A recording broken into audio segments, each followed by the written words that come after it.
What's going on, everybody? Riley Welch here with episode 6 of the 92 Social Podcast. Today is a good day. I always keep saying that, but it's positivity. You gotta give out the positivity. And today I'm joined with my boy Andrew from Signal Hill Whisky. What's going on, man? Hey, buddy, how you doing today? Thanks for having me. It's an absolute pleasure to join you. Yeah, no worries. Thanks for coming on. It's one of those things where I'm sure you are as well, a whiskey lover, and I kind of took a little stroll in the LCBO, and then I noticed this beautiful bottle that you sent over. Thank you very much. You mean this guy right here? Oh, man. This bad boy. And for me, I'm a sucker for good branding. And then when I saw the logo right over here. That's right. That's our Valknut logo right there. And that's one thing that is that took me off. Off surprising. Where I was, this is awesome. I got to reach out. I got to see if I can get a little podcast and discuss the company. So yeah, thank you. Well, you're very welcome, man, and thank you for having us today. We're really happy to be a part of the team, and I can't wait. So it looks like you're ready to have a drinky poo, and so am I. Man, so I think you got a fresh bottle, and so do I. So why don't we take a turn and we'll open these up together? Woo! All right, yeah, see. There's nothing like that fresh pop, isn't there? Oh, you know, yeah, for sure. We need a little bit of silence for this one. Hold on, 1, 2. Oh, there's something about that. All right, I'm gonna pour them onto my Signal Hill tumbler here. Oh, the smell. Oh my God. Oh my God. So good, man. It's so good. I've been so happy ever since I joined the team, and to actually, this spirit is fantastic. It makes me really happy. Yeah, no, I can tell this is just quality. And cheers. Thanks for cheers, coming my friend, and cheers to everyone out there. All righty. So let's get down to it. For people that aren't aware, what is Signal Hill Whisky?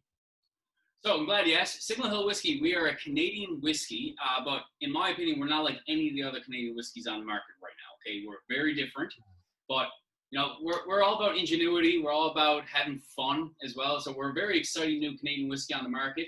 But unlike the other guys, we actually contain 0% rye in ours whatsoever. So in my opinion, this is much more, like a bourbon, to be honest with you. It tastes much more like a bourbon. We come from the east coast of Canada, and if you can't tell from my accent or from the painting back behind me, I'm from St. John's, Newfoundland, just like our spirit is. So, with that in mind, we keep those characteristics of people from the rock in heart, and we came up with this beautiful award-winning whiskey right here. Yeah, see that? Wow. So at any point, I'd like to tell you and your fans out there, if I'm talking too fast or having trouble understanding me, I'll gladly slow it down for you. No, be prepared for me to adapt to that language because I don't know, something about whiskey and being Canadian just like I'm born and raised GTA, but I swear sometimes you talk to me, I feel like I'm from the East Coast. So be prepared. Oh, don't you worry. I think we're going to have a lot of fun here today, my buddy. So oh yes. So yeah, no, you said it best because my first impressions, very smooth, but it has that bourbon flavor palette. It has that flavor profile. We're the process. Okay, we're not very similar to other Canadian whiskeys in our process and in our build as well to how we create it. Okay, we're much more similar to an American. So that's the number one comparison I get when I go either to whiskey shows or I'm doing presentations or tastings. Hey, this doesn't taste like the other guys out there, the other Canadian whiskeys I see on the shelves at the LCBO. Like this reminds me of much more expensive, higher grade quality bourbon that should come from the States. And they're not wrong in that. Our process is very, very similar with the fact that a bourbon is minimum 51% corn. Ours is predominantly a corn base as well. Bourbon ages in new white American oak. New white American oak barrels are just one of 3 of the different barrels we use in our process as well. So the similarities are there for sure, right? For sure. It's again, I'm just kind of going through right now all the flavor palettes and just overall experience, and it's one of those things where, for me, again, I'm not a professional in the industry, but I know that if you take a sip and if you don't have a face like, oh God, it's a good whiskey. It's a good whiskey. And then for me, just taking a sip, I'm like, ooh. I couldn't agree more. And you said it best yourself. So just then, your reaction is one of my favorite parts when I'm doing tastings, because most time when we go into an account or we're trying to sell a product or at a trade show, anything along those lines, people have a premeditated idea of what a Canadian rye is going to taste like, because rye is synonymous with Canadian whiskey, but in fact, most Canadian whiskeys have less than 5% rye in them. So when they taste our spirit, I just ask, like, that face you made a second ago was my favorite right there. It's like, whoo, man, there's actually something to this now. Like, all right. And they go for that second sip. I'm like, man, all right, now we're cooking with fire here. Like, that's what we're talking about. So that reaction right there is what I love the most about people when they try our spirit. Yeah, that's perfect. And like, it's for people. I was just having a conversation with my buddy the other day, and he was just curious, like, what do I drink and in terms of whiskey, and like, what are the requirements? Again, I'm just a Joe Schmo when it comes to this, but that was one of those things where if you take a sip and you don't look like you got punched in the face, then, you know, it's a good one. And here's my recommendations. And then, yeah, so it's definitely very smooth. And going off of the booklet they gave me, and the history is insane. Oh, yeah. And absolutely. And you know what? There you go. And Newfoundland has a lot of history. And you know what? That's where we that's where the idea came about. So originally about 2014, our owners and partners were hiking up Signal Hill itself. So Signal Hill is a historic location in St. John's, Newfoundland. It's one of the highest elevation points in St. John's. And I wish I had a map in front of me now to show you, but like, you know, Signal Hill itself served so many purposes back in the day. So first and foremost, it was used for communication, but it was also used to protect St. John's itself. So we have a harbor entrance that we call the Narrows. It's exceptionally shallow and exceptionally narrow itself. Signal Hill up top and Fort Amherst on the other side, between their cannons, they would protect our Narrows. So there's a lot of history back there. Now, Signal Hill itself got its name for a couple of different reasons. In the earlier days, when ships would come in, they would raise their flags to signify which ship was coming in and which families were coming back. Signal Hill itself, so actually the tower on top, if you look inside your brochure, you're going to see this picture right here. That is called Cabot Tower. So the hill itself is Signal Hill, but this building itself is called Cabot Tower. So when the ships would come in, they would raise their flags to signal who was coming in. And then Cabot Tower would raise a matching flag to signal to the rest of St. John's whose family was coming back, whose ships were coming back. Now, the most famous reason, though, and, you know, is why it's called Signal Hill, is because of a gentleman named Guillermo Marconi, okay?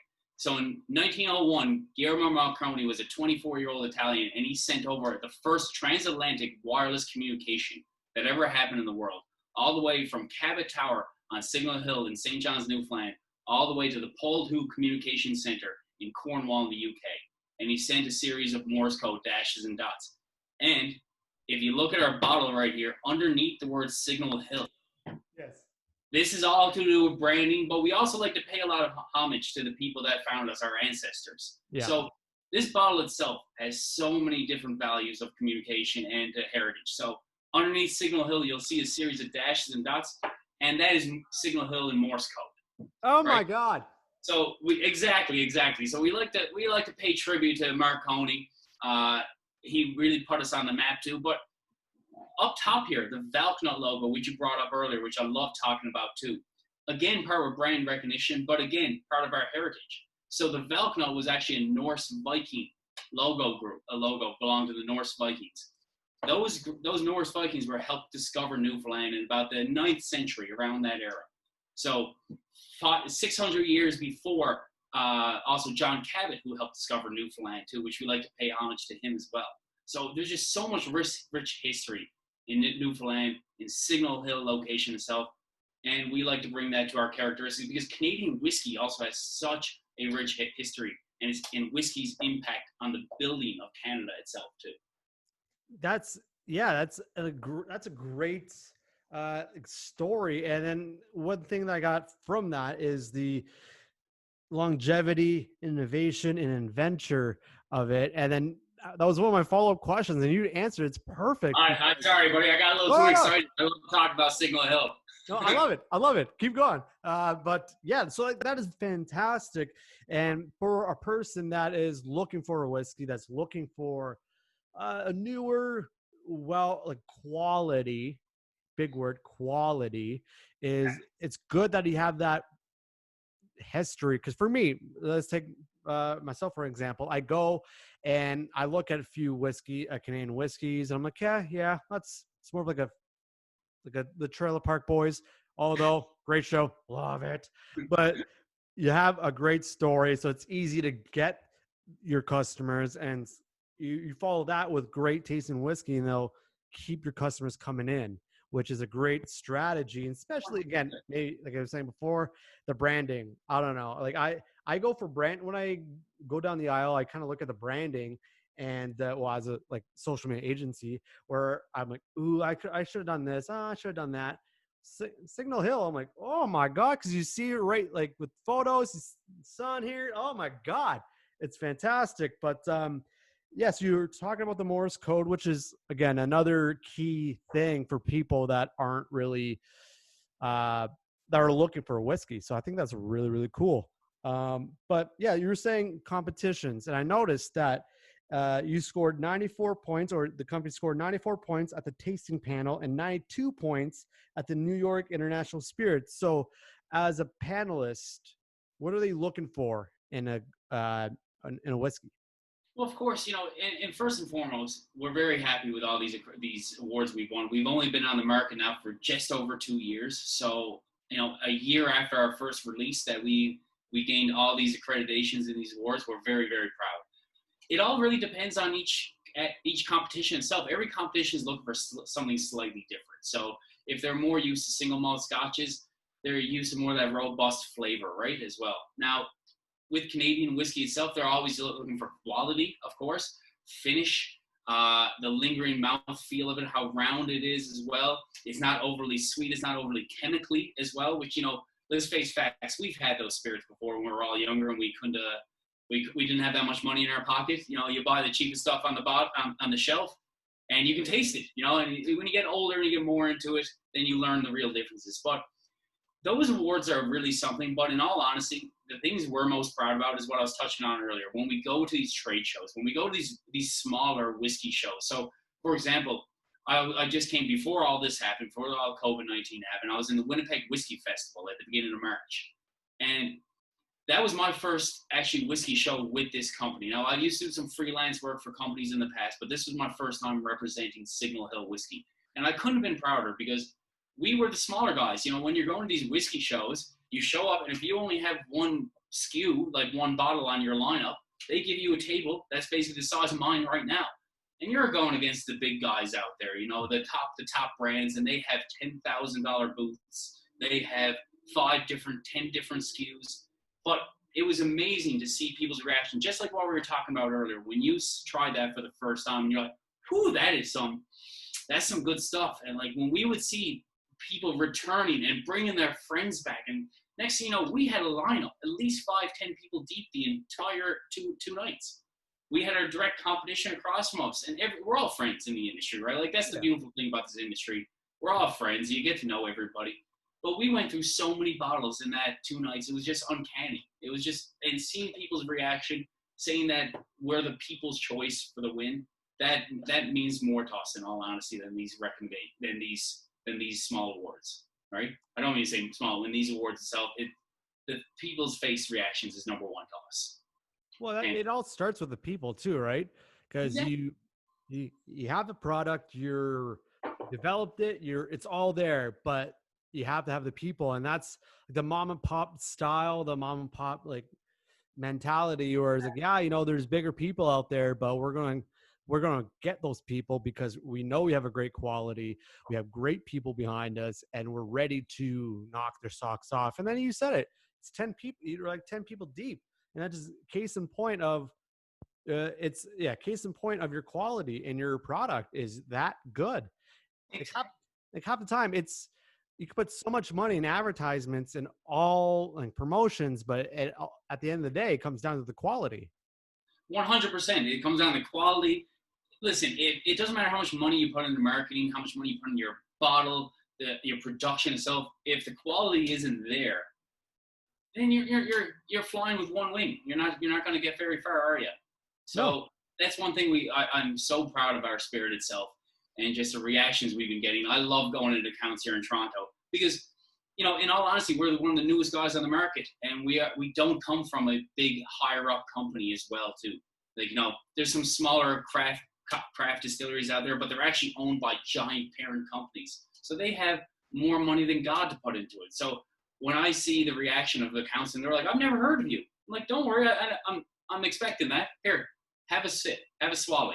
And then they have a sip, and then they have that reaction you gave me earlier, like, whoo, you mind if I have a second one there? It's like, yeah. Oh, sure. Buddy, here you go. Here you go. Have a good night. And here you go. Have another little sip here now, and then we'll have a chat. And it happens every single time, right? So that's one thing I love about it. Yeah, see, you even said it. There's when I was doing research, and I noticed that like certain brands are with the bigger companies. I'm like, oh, okay, and like it's not a big deal, but it's just more of like, okay, I see where this is going, this and that. But like when it's like a mom and pop shop, like it's their own.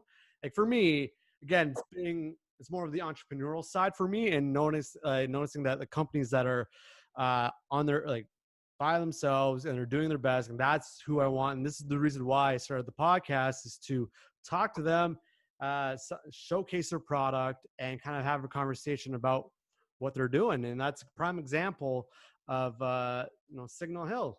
Well, like, you know, just you said yourself just then, when you're the smaller guy and you're doing your own thing, like when you launched your podcast, I'm sure you launched it because you wanted to interview the people you wanted to talk to, right? Same thing with the whiskey. When you have full control over, full autonomy over, you're creating the spirit you want to create. You're not listening to the higher up people that think this is what will sell, this is what will do well. This is our spirit, this is what we envisioned, and this is what we put out. Oh, baby, this is why. Like, it doesn't matter what industry you're in. We're all having that similar goal, that one goal of it's your own thing, it's your brand, it's your idea.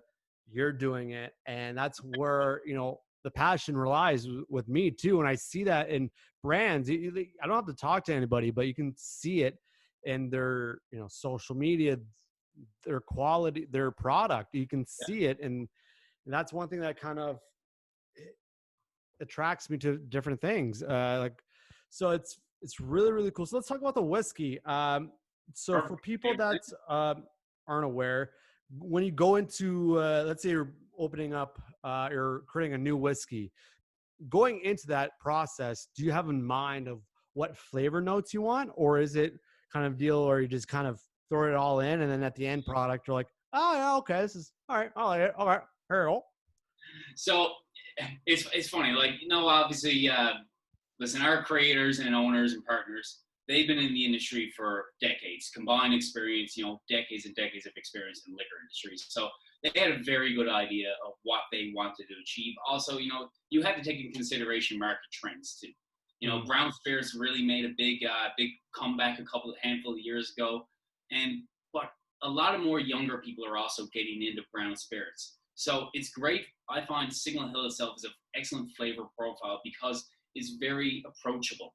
It is smoother. It's a little milder compared to some of the other whiskeys out there as well. So it's a great, I make this joke a lot, this analogy. It's almost like a gateway whiskey. So you get into it, if you never had it before, there's a great opportunity to try something, and it's just phenomenal. And then you move on up from there after you get used to the flavor profile.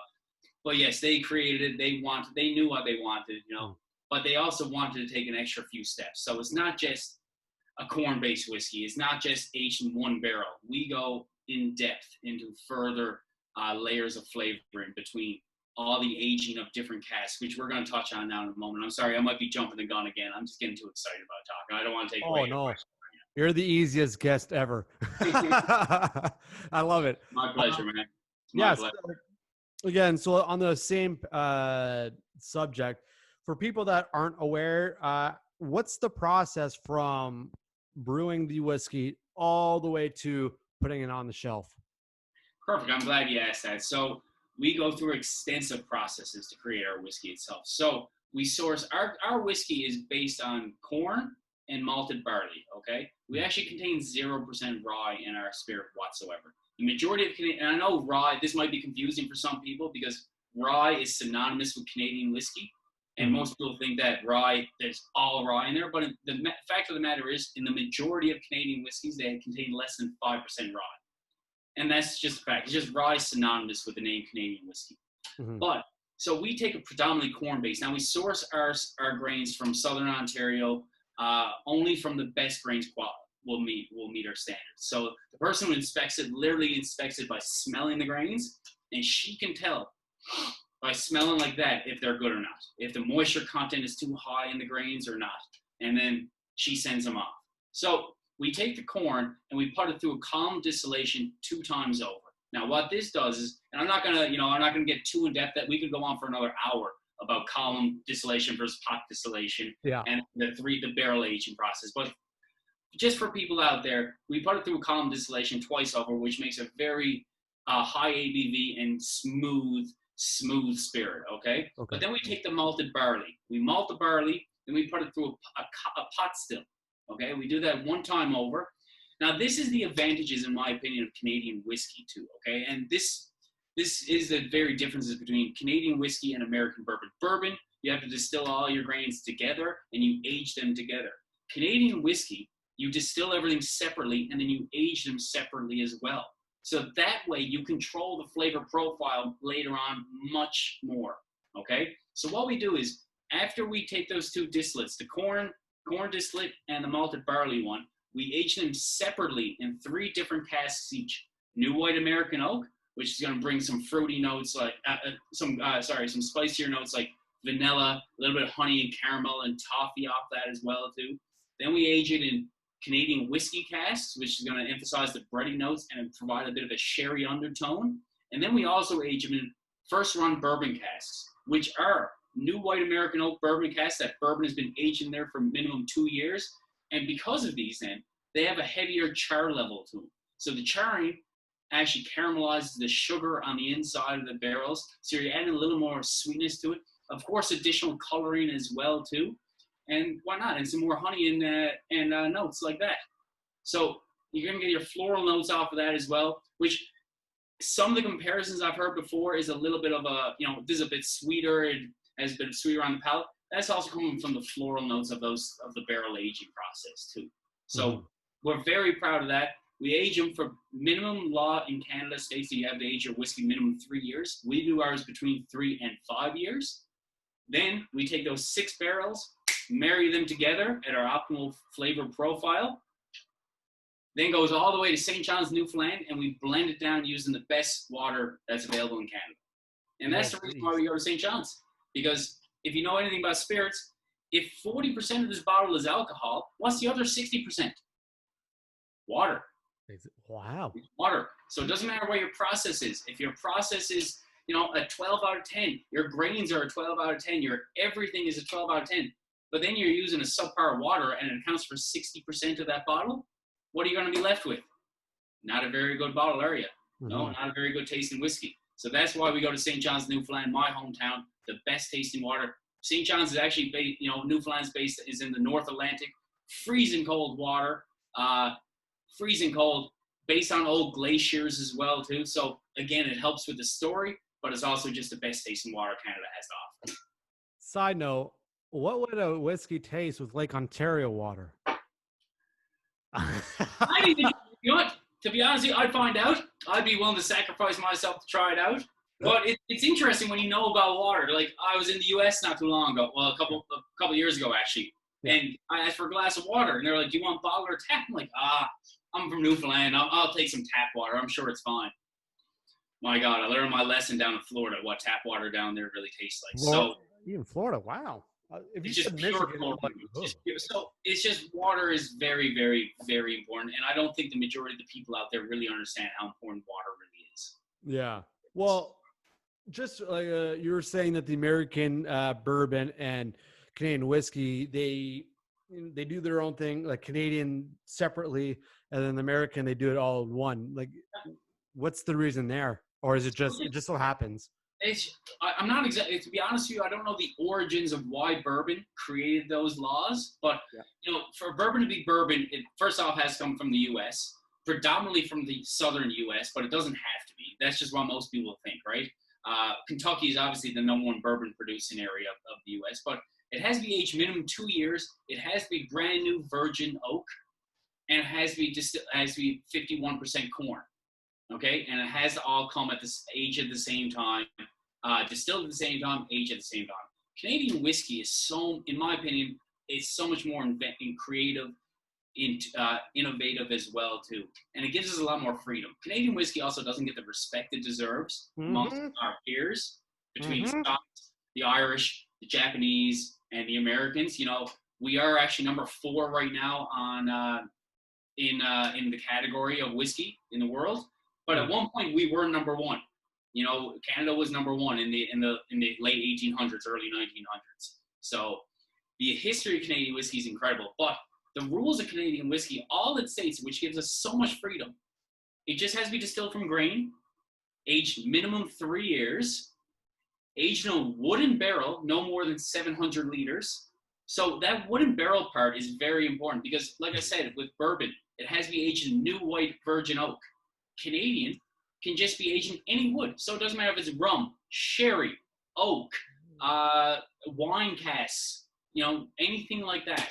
It can be aged in all these different barrels, and that provides so much more flavor depth of Canadian whiskeys and so much more opportunity, in my opinion, too. And that's basically it. Yeah. That's honestly, that's great. Like I didn't know that. That's a great piece of information because to be honest, I know I might sound a little biased, but Canadian whiskey, like I've tasted American whiskey, I've tasted a little bit of Irish. I can tell a difference. Like I can't say what it was, but I can definitely distinguish which is which. And it's Canadian whiskey all the way. It's more enjoyable. But it's definitely, it's just quality, because the American whiskey, I know it. American whiskey is just more of like here it is. But Canadian whiskey is like, this is what we do. This is who we are. It's a different feeling.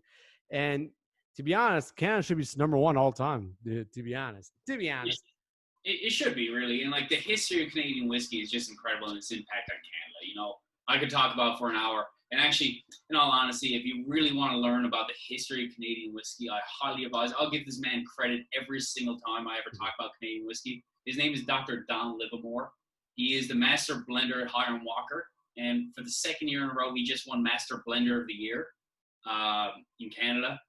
That man is a wealth of knowledge. And if you ever have an opportunity to attend one of his seminars or one of his speeches, he will talk your socks off, but in a good way, about the history of Canadian whiskey and its impact on it.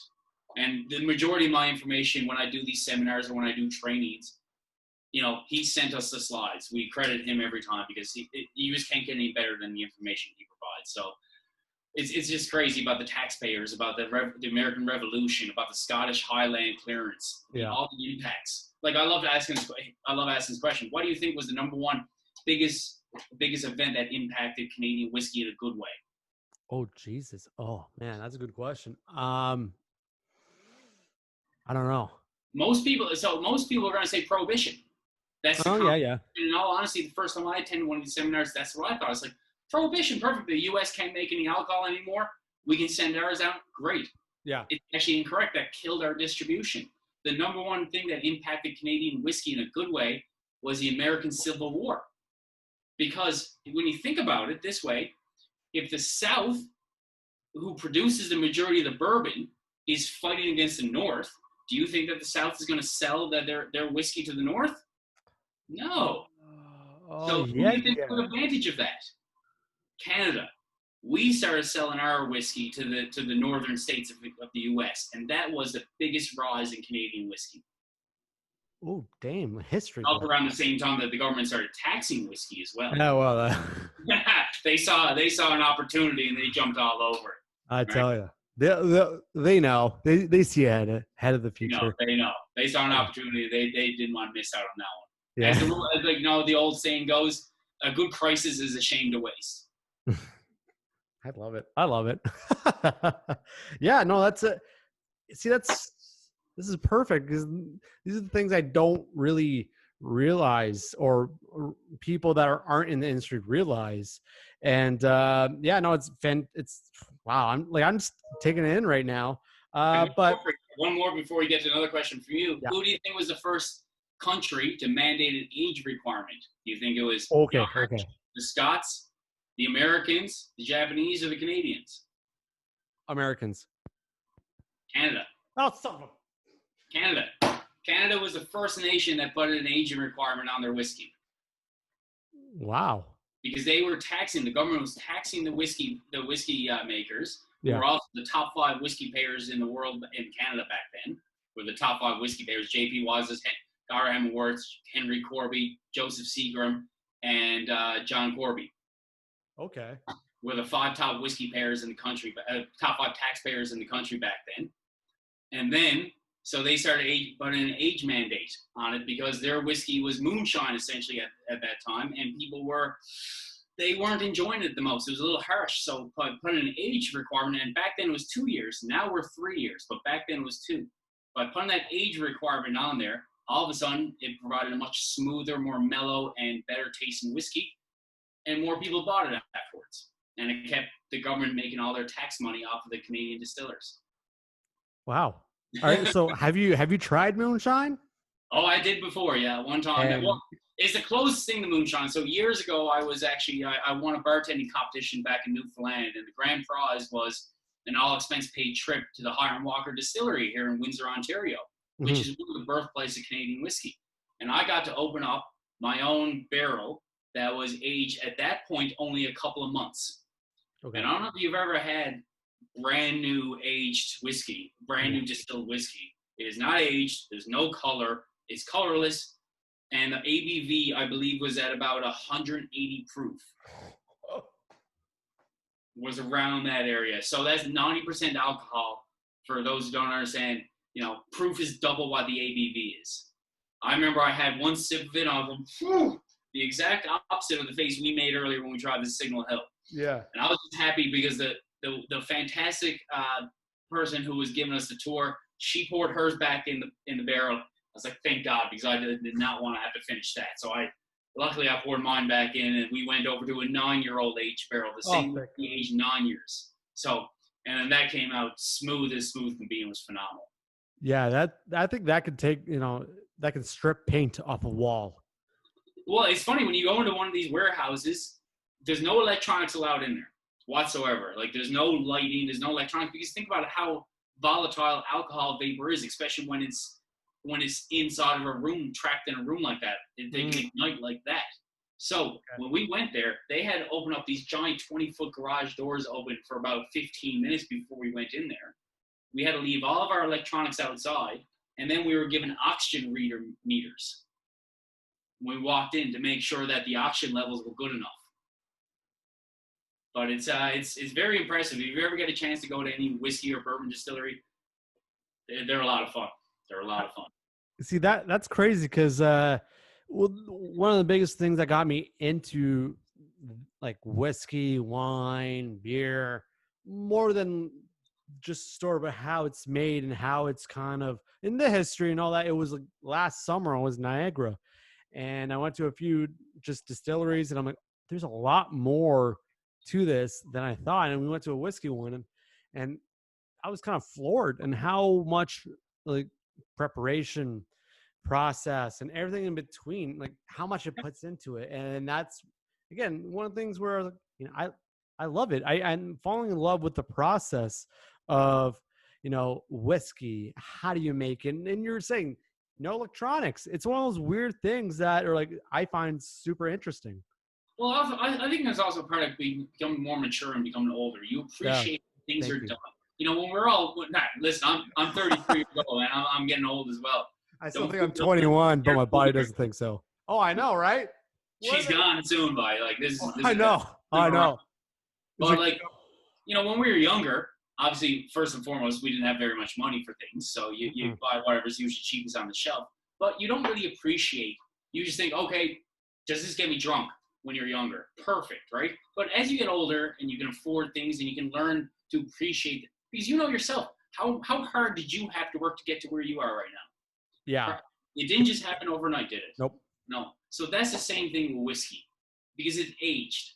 And you think about back then when all of a sudden that age mandate came in. Do you think those distillers would have kept it going? It would have opened up a new distillery if all of a sudden now you have to age your spirits 3 years, right? That's why I'm so proud of this company here, because most distilleries, when they're launching spirits, they generally do an unaged spirit first to try to recoup some of their money back. So that's whether that be a gin or a vodka, typically, right? And then they come out a couple of years later, they come out with the whiskey. So we didn't do that. We just came out, we waited. We didn't want to rush this. We waited for the proper whiskey, and that's what we came out with. That's very interesting. Yeah, wow. Yeah, that's really cool. That's something like one of those nuggets of information that I find fascinating, and hopefully other people do. And it's so cool. You don't think about beforehand, right? Exactly. It's one of those things you don't think about it, but once you're like, yeah, that's kind of cool, man. That's kind of cool, and connecting. And then it's a good party trick too. It's like, hey, you know that drink you're drinking? Yeah, it's whiskey. It takes longer, so it's better, right?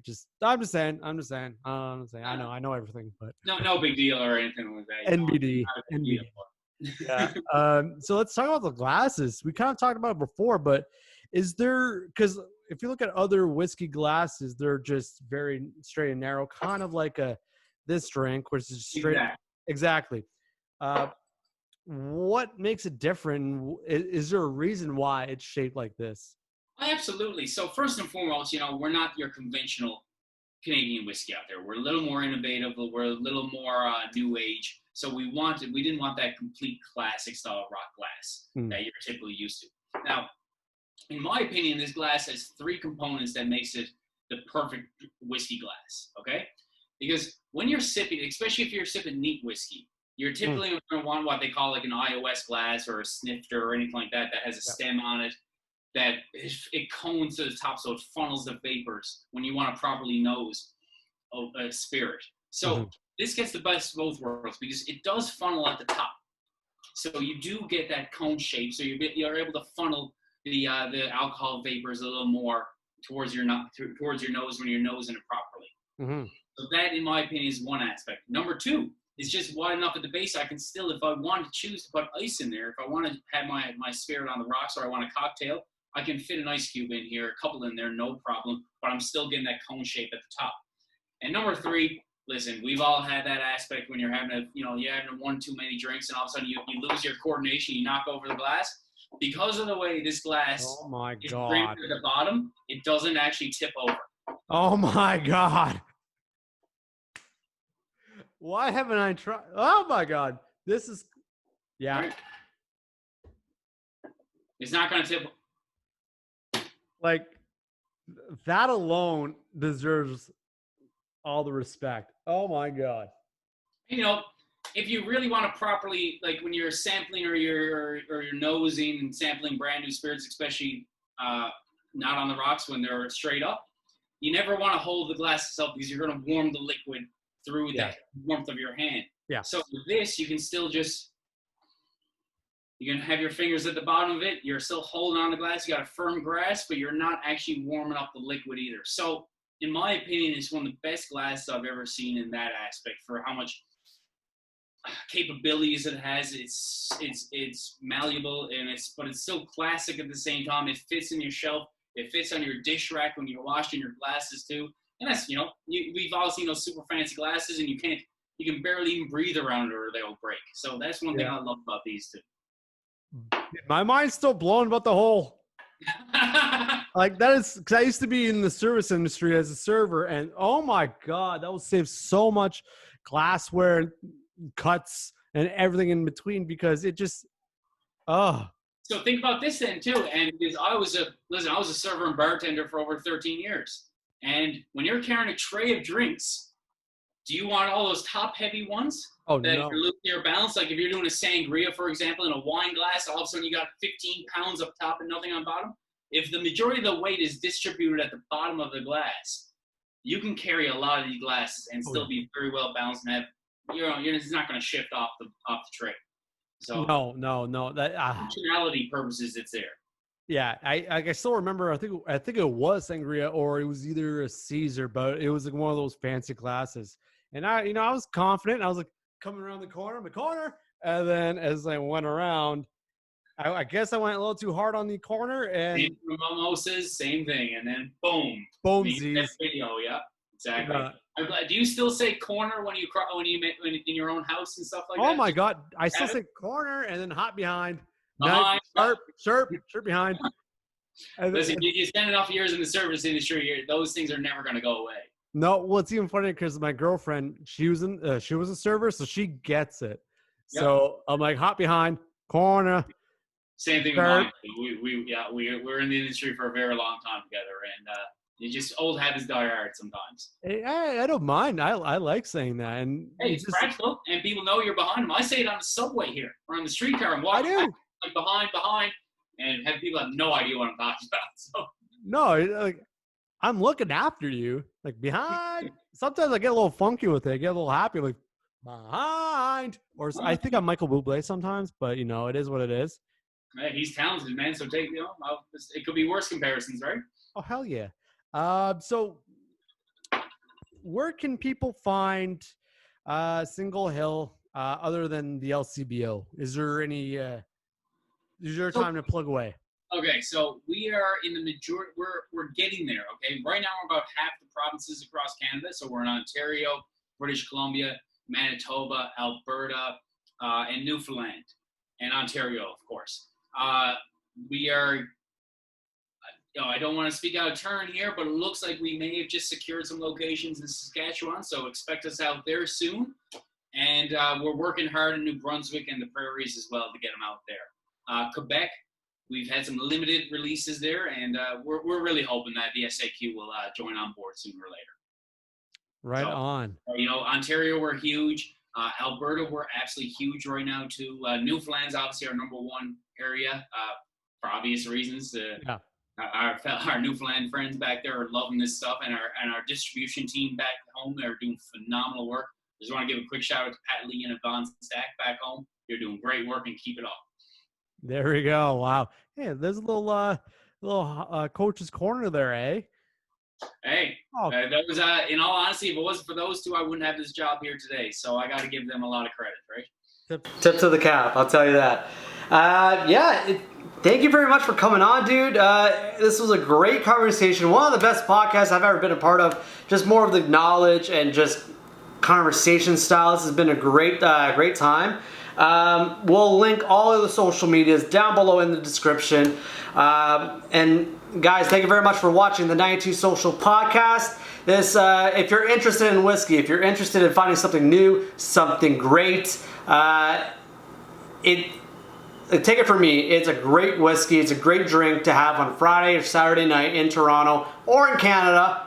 Go Canada, because Canadian whiskey is the best. I'll tell you that for free. And if you know someone that wants to be part of the 92 Social Podcast, please let me know down below with my email, riley@92social.ca. That being said, guys, have a safe week and weekend. We'll see you soon. Take care.